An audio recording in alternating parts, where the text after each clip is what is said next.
The Extraordinary Rendition of Janos Farkas, Chapter 48.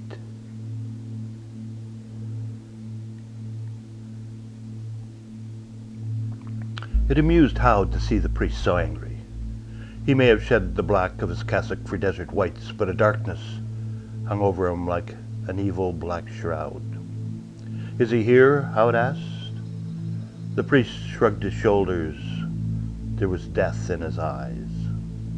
"If he is here or on his way here, then what I sent you to do was accomplished," Howd said, adding, "Job well done." He watched as the little knife of words inflicted its wounds.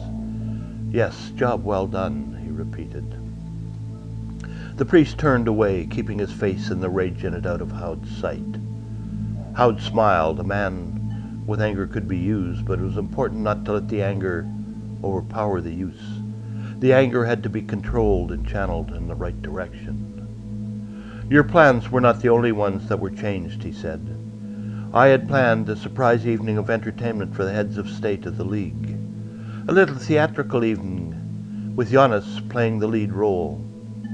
There were gifts for the guests, beautiful diamond-encrusted Breitling Mark VI watches modified for us by Philippe Ferrier and Lecole, Switzerland, to match custom Bentley convertibles I was ordering for them. Everything was planned so that the evening would go off with a bang. But," Howd paused, watching for variants in body movements from the priest, "so you see, my plan has changed too. I can hardly have an evening where the lead player has just escaped from the guest quarters of one of the main League of Arab States, can I? What would the president of Syria say to the Egyptian president, or the Iranian, or even my father, King Hakem? I am well known to have supported Farkas in his theatrical productions, and it would put me in a bad light.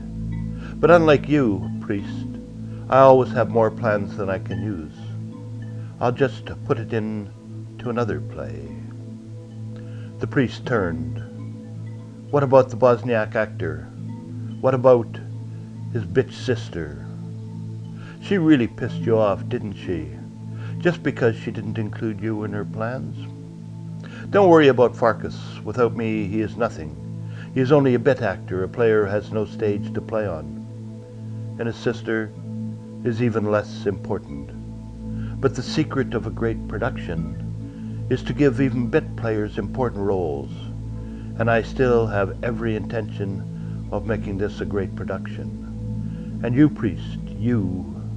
Howd paused, not knowing how much he should tell the priest, not knowing if the tip that Janos was fake was real or false, only knowing that either way, Janos had become a liability. "And me?" the priest asked. "You," Howd replied. "You. You are to star in it." That's the end of chapter 48.